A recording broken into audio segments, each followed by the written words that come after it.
예, 정태욱 의원입니다. 우리 정치사는 정치보복의 역사로 점철되어 있습니다. 권력을 가진 사람, 권력을 쟁취한 사람이 검찰을 동원해서 죽은 권력이나 정적에 대해서 모질게 수사하고 보복해 왔습니다. 그 과정에서 많은 사람들이 희생되어 왔습니다. 멀리는 정몽원 현대그룹 회장이 대북 송금 문제로 검찰 수사를 받다 자살했습니다. 문재인 정권 출범 후에는 변창훈 검사, 이재수 장군이 국정원 댓글 사건, 기무사 댓글 사건으로 유명을 달리했습니다. 그래서 사법개혁 내지 검찰개혁의 핵심은 검찰을 국가 권력으로부터 독립시키는 것입니다.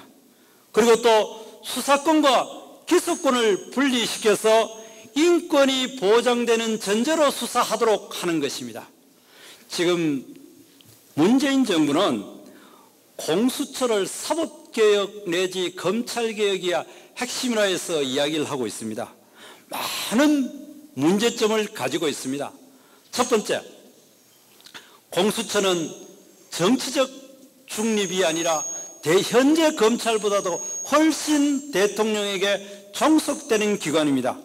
공수처의 처장, 차장, 공수처 검사가 전부 대통령이 직접 임명합니다. 이와 같은 공수처 처장, 차장, 그리고 공수처 검사에 누가 되겠습니까? 당연히 좌편향에 되어 있는 민변 변호사들로 전부 다 임명될 겁니다. 그리고 또 공수처에는 많은 수사관을 두도록 되어 있습니다. 그 수사관의 자격에 보면은 지금 제안된 공수처법에 재판과 수사 경력 이외에 조사 경력이 있는 사람도 수사관이 될 수 있도록 했습니다. 이 조사 누구겠습니까?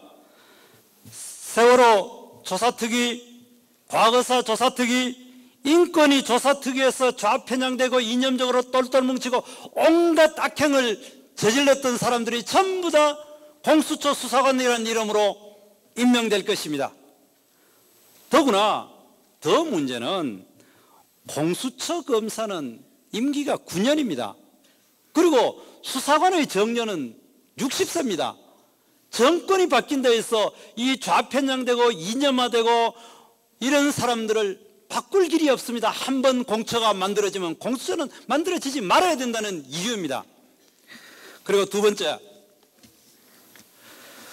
공수처는 수사권과 기소권을 둘 다 가집니다. 검찰개혁의 핵심은 수사권과 기소권을 분리하는 겁니다. 지금 현재 수사하는 사람들이 기소까지 하려고 하다 보니까 무리하게 별건 수사도 하게 되고, 그리고 또 이 피의 사실을 공포하게 되고, 이 과정에서 많은 사람들이 자기가 인격이 침해되었다 해서 자살하기도 하고 피눈물을 흘리기도 하고 그런 과정을 겪고 있습니다. 그리고 이 정부 사람들도 검찰개혁을 이야기할 때에 수사권과 기소권이 가장 중요하다고 그렇게 아름답게 노래 부른 사람들이 이 정부 사람들인데도 불구하고 공수처법에는 수사권과 기소권을 같이 주게 되는 겁니다. 그래서 이 문재인 정부에서 이야기하는 검찰개혁이라는 것은 그 자체가 전부 다 거짓말이고 위선이었다는 것을 다시 한번 드러내는 겁니다. 그리고 세 번째, 많은 국민들은 아니 고위공무원들 비리도 많고 그런데 그 사람들을 수사하는 고위공직자 비리수사체 좋은 거 아니냐 그런 생각을 합니다. 그런데 고위공직자의 비리를 수사하는 것뿐만 아니라 고위공직자의 업무 그 자체를 수사하도록 해놓는 것입니다. 공무원의 비리라고 할 수 있는 뇌물수수, 뇌물공여, 알선수재 이런 것 이외에 공무원의 범죄라고 할 수 있는 직권남용, 비밀누설, 직무유기, 공무원의 부작위 이것도 수사하도록 이 공수처법에 되어 있습니다.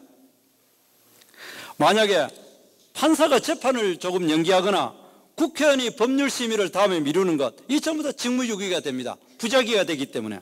그리고 또 기자들과 대화를 하거나 보도자료를 낸 것도 이것도 감찰의 대상이 됩니다. 공무원의 비밀누설죄를 가지고 걸기 때문입니다. 그리고 또 고도의 정책적 판단에 대해서도 직권남용이라는 이름으로 얼마든지 수사할 것입니다.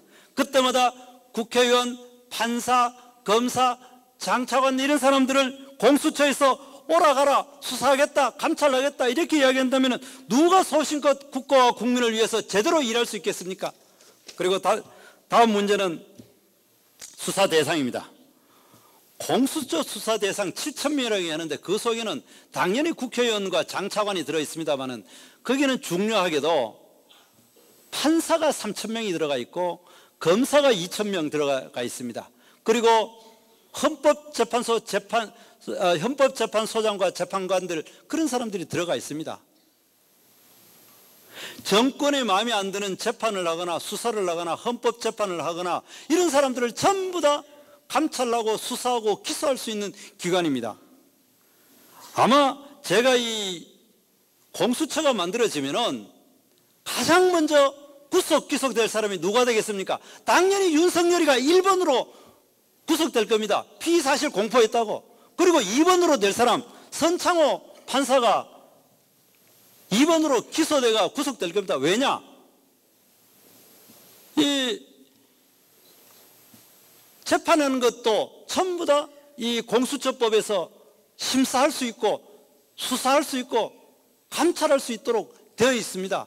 아마 지금 현재도 선창호 판사는 이 정부에 밑보여 가지고 적폐청산 이름으로 기소되어 있습니다만은 지난번 드루킹 사건에 연루되어 있는 김경수 지사를 유죄 판결한 아마 그 다음 날쯤 돼가지고 바로 압수수색 들어가고 그 다음 날쯤 바로 구속됐을 겁니다. 이것이 바로 공수처법입니다. 그 다음 공수처법에는 강제적인 이첩권이라는 것이 있습니다. 경찰과 검찰이 수사하다가도 공수처가 이 사건 우리가 수사할 테니까 넘겨달라 이렇게 하면 강제로 이첩할 수 있는 권한을 가지고 있습니다. 윤석열 검찰총장이 조국 가족을 수사하는데 그 우리가 수사할 테니까 넘겨라 하면 넘겨야 됩니다. 그리고 뭐 조사해보니까 내사해보니까 별거 아니네 묻어버립니다. 만일에 미운 놈이 있다면은 이첩 받아가지고 아주 파고 팔 겁니다. 그리고 또 다른 미운 놈이 있으면은 자 허접한 좌파 단체를 동원해가지고 고발시킬 겁니다. 경찰 보고 어줍지 않게 뭐 수사하게 시작하게 해놔놓고 엄청나게 언론을 좌파 언론을 동원해가지고 문제 사건화해가지고 공처가 받아가지고 어떻게든 죄를 만들 것입니다. 현재의 사법제도, 경찰, 검찰, 사법제도를 완전히 무력화시키는 것이 공수처법입니다. 그리고 마지막으로 이 공수처는 위헌의 가능성이 너무나 많습니다. 우리나라 헌법 제12조에 보면은 영장은 검사가 청구해서 판사가 발부하도록 되어 있습니다. 여기서 이 헌법에 이야기하는 검사는 검찰청법에 의해서 임용된 검사, 검찰총장의 지위를 받는 검사를 이야기합니다. 그런데 공수처라 하는 괴물기관에 거기에 변호사 몇 명을 임용하게 해놔놓고 그 변호사에게 공수처 검사라는 헌법이 전혀 예정하지 않는 검사라는 이름을 줘놔놓고 그 사람들에게 국민의 인신을 구속시킬 수 있고 재판에 회부할 수 있는 영장 청구권을 주는 것은 헌법 정신에 완벽하게 어긋나는 겁니다.